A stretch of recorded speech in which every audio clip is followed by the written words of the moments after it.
kagulat world. Habang ang ibang bansa ay kontento na sa organisadong fireworks display sa kanilang mga city squares, ang Maynila ay nagpasabog ng isang tanawin na tila ba hinalaw sa isang action movie. Nitong pagsalubong sa 2026, muling niyanig ng Pilipinas ang internet matapos kumalat ang mga viral drone shots na nagpapakita sa buong Metro Manila na tila isang nagbababagang war zone. Hindi ito kaguluhan, kundi isang tradisyon ng pagsabog ng saya na literal na ginulat ang buong mundo. Mula sa matatangkad na building sa Makati hanggang sa mga kalsada ng Tondo, ang bawat sulok ng lungsod ay nagmistulang bulkan na sumasabog ng sabay-sabay. Ang mga dayuhan at international media ay hindi makapaniwala. Ang Manila New Year ay opisyal na ngayong kinikilala bilang premier destination para sa mga taong gustong makakita ng pinakamatinding fireworks display sa balat ng lupa. Bakit nga ba war zone ang bansag ng mga banyaga? Dahil sa Pilipinas, hindi lang gobyerno ang nagpapaputok. Ang bawat pamilya ay may sariling arsenal ng saya. Ang langit ng Maynila ay hindi na makita dahil sa kapal ng usok at walang tigil na naliwanag na tumatagal ng ilang oras. Ang mga sikat na vlogger at news outlets tulad ng CNN at BBC ay muling napahinto dahil sa raw energy at chaos na tanging sa Pilipinas mo lang makikita. Ito ang resibo na ang Pinoy New Year ay walang katulad. Habang ang ibang bansa ay tahimik, ang Maynila ay dumadagundong sa tunog ng paputok na ayon sa ating kasaysayan ay paraan natin ng pagtataboy ng masasamang espiritu at malas. Ang kasaysayan ng ating maingay na New Year ay nag-ugat pa sa impluwensya ng mga Tsino, ngunit hinaluan ito ng Pinoy spirit na mas pinalakas at mas pinatingkad. Mula sa simpleng kawayan na kanyon o boga noon, hanggang sa mga dambuhalang Goodbye Philippines at Judas Belt ngayon, ang ebolusyon ng ating paputok ay simbolo ng ating katigasan ng loob at pag-asa. Ngayon, ang mga turista mula sa Amerika, Europa at iba pang bahagi ng Asya ay dagsana sa Maynila para lamang maranasan ang adrenaline rush ng pagsalubong sa bagong taon. Ang Maynila ay hindi na lang basta lungsod. Ito na ang sentro ng pinaka-explosive na selebrasyon sa buong mundo. Ngunit ano nga ba ang sikreto sa likod ng war zone na ito? Ito ba ay purong saya lang o may mas malalim pang dahilan kung bakit hindi natin matigil-tigil ang tradisyong ito sa kabila ng mga ban at regulasyon? Huwag kayong kukurap dahil hihimayin natin ang bawat detalye ng insane fireworks na ito na naglagay sa Pilipinas sa mapa ng mundo bilang New Year capital of the globe. Handa na ba kayong makita ang mga resibo at ang mga video na nagpaiyak at nanggulat sa mga dayuhan?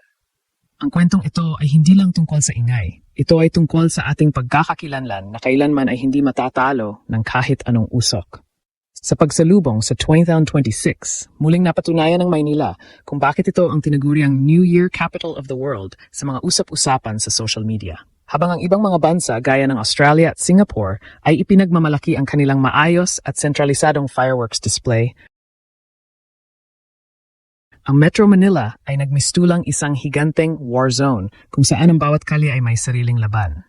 Mula sa mga matatangkad na rooftop sa Makati at PGC hanggang sa makikitid na eskinita ng Tondo, ang langit ay hindi na kulay itim kundi nababalot ng makapal na usok at walang tigil na pagsabog ng iba't ibang kulay. Ito ang tinatawag ng mga dayuhan na insane fireworks. Isang karanasan na punong-puno ng adrenaline dahil hindi mo alam kung saan manggagaling ang susunod na kwitis o sinturon ni Judas. Ang kasaysayan ng maingay na pagdiriwang na ito sa Pilipinas ay may malalim na pinag-ugatan. Ito ay nagsimula sa impluwensya ng mga Tsinong imigrante daan-daang taon na ang nakalilipat.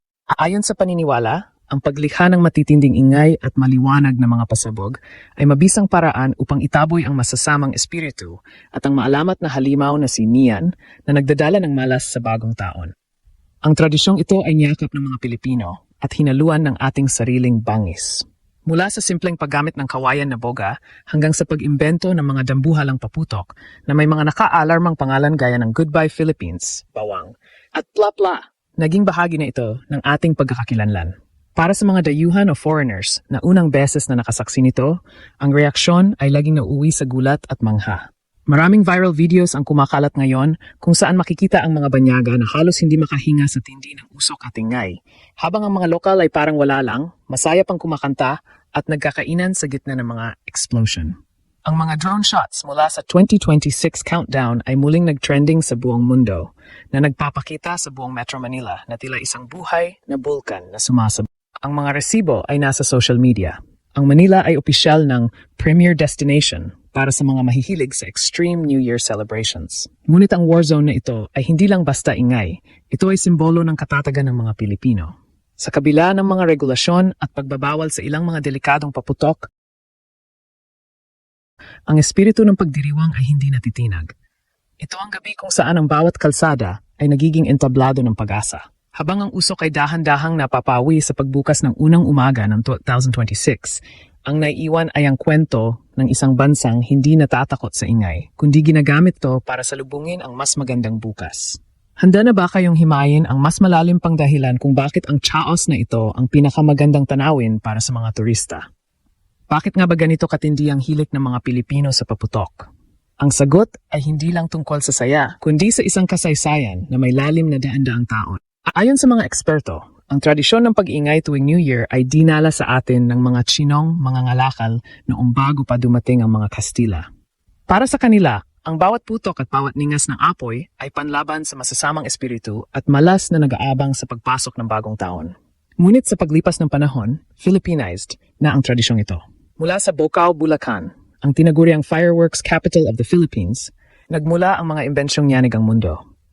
Noong 1867, isang kura paroko sa Bulacan ang gumamit ng kwitis para gisingin ang mga parokyano sa Misa de Gallo. At mula noon, ang sining ng pyrotechnics ay naging bahagi na ng ating kaluluwa bilang bansa. Ang kaibahan ng New Year sa Maynila kumpara sa Sydney, Dubai o London ay ang tinatawag na decentralized explosion.